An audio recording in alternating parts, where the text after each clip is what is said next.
Welcome to Penrose Learning, where we make understanding easy.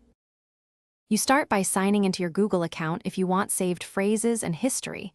This makes repeat use faster. Next, open a modern browser. Chrome is ideal, then navigate to Google Translate. Once there, set your source and target languages from the language selectors at the top. Make sure to choose Auto Detect if you don't know the language.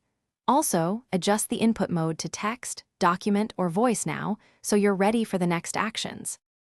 Type or paste your text into the left input box and you'll see an instant translation on the right. That's how quick it is, no extra clicks. For longer content, click Document, upload your PDF or docx, then press Translate. This preserves layout better than copy-paste. Once translated, use the speaker icon to hear pronunciation, or click any translated phrase to edit for tone. Make sure to review suggested alternatives under the Finish by using conversation mode or the microphone icon when you need live, spoken translation. This is ideal for dialogue. If something fails, no audio, blank output. Clear your browser cache, reload the page, or sign out and sign back in. That often resolves permission or loading issues. Make sure to switch languages if results look wrong, and paste as plain text to remove stray formatting.